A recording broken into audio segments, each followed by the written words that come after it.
नमस्कार मैत्रिणींनो, आज आपण गव्हाच्या पिठाची बर्फी बनवणार आहोत.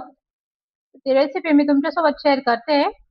तर हे गव्हाचं पीठ मी 1.5 वाटी घेतलेलं आहे आणि 1 वाटीला थोडीशी कमी दळलेली साखर घेतलेली बारीक आणि 1 वाटीला एखाद पळी कमी थोडस एवढं तेल घेतलेलं आहे. अगोदर आधी तेल टाकलेलं आहे मी कढईमध्ये, नंतर हे 1.5 वाटी पीठ टाकून दिलेलं आहे. हे भाजणं मी सुरू केलेलं आहे आता. तर हे प्रमाण तुम्हाला दाखवायला ठेवलेलं आहे मी. तर हे पीठ टाकलं गेलंय माझं. तर भाजणं सुरू झालेलं आहे. 5 मिनिटं झालेले भाजायला. अजून भाजते मी त्याला. मंद आचेवर भाजायचंय त्याला आपल्याला. मंद आचेवर अलटून पलटून असं चाळत राहायचं त्याला. रंग बदलू द्यायचा नाही त्याचा आपल्याला. अशा पद्धतीने भाजत राहायचं त्याला, ते पीठ हलकं होईपर्यंत.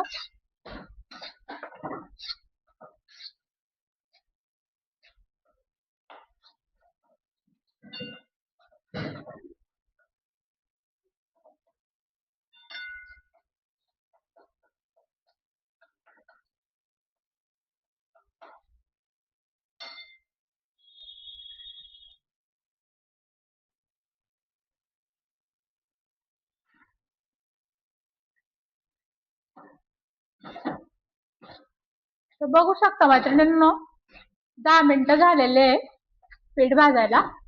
असं मंद आचेवरच भाजलेलं आहे त्याला. थोडं थोडं बारीक तेल सुटल्यासारखं वाटतंय वरती. अशा पद्धतीने भाजून घ्यायचं आणि मग ही साखर टाकून द्यायची. इथं त्याच्यात मी वेलची पूड पण टाकलेली आहे.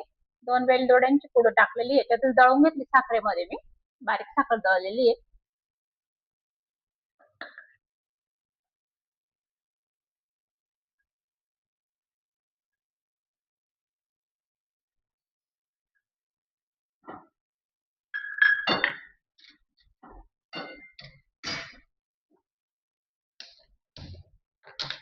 गॅस मंदच राहू द्यायचा पुन्हा आणि चांगलं हलवून घ्यायचं मिश्रण.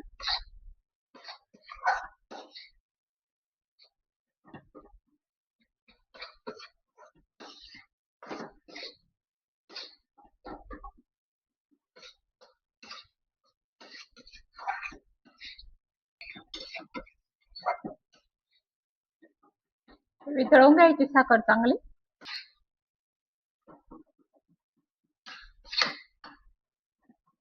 एक वाटी साखर टाकली तरी चालतं, पण आम्हाला थोडी कमी लागते म्हणून थोडी कमी केली मी. 1.5 वाटी पिठाला 1 वाटी साखर टाकून दिली तरी चालतं.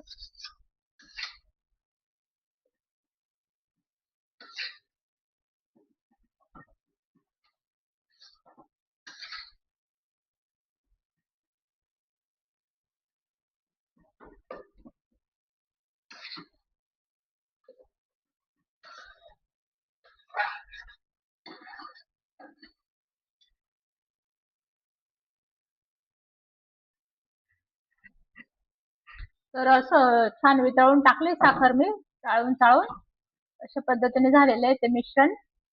आता आपण असा डबा असतो तर डबा घ्यायचा, नाही तर डिश मध्ये केलं तर चालेल.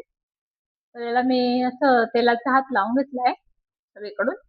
आता ह्याच्यात वर टाकायचं आपल्याला हे आणि सेट करून घ्यायचं आणि थंड होईपर्यंत थंड ठिकाणी फ्रीजर मध्ये ठेवून द्यायचा डबा झाकण लावून.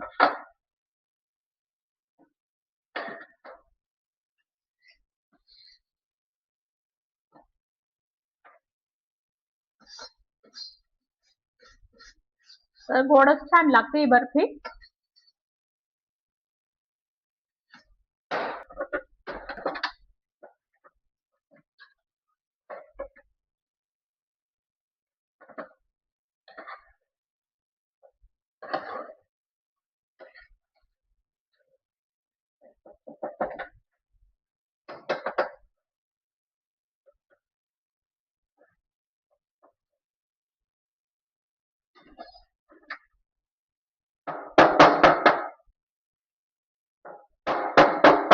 अशा पद्धतीने व्यवस्थित टाकून द्यायचं आणि झाकण लावून फ्रीजरमध्ये ठेवून द्यायचं.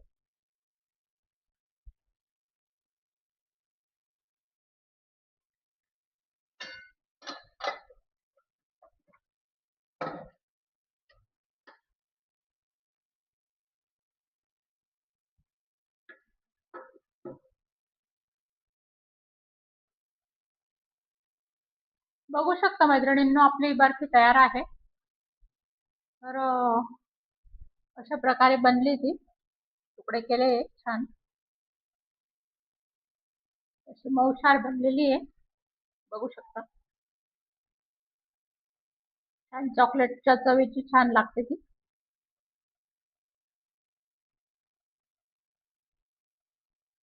तर रेसिपी आवडल्यास लाईक करा, सबस्क्राईब करा.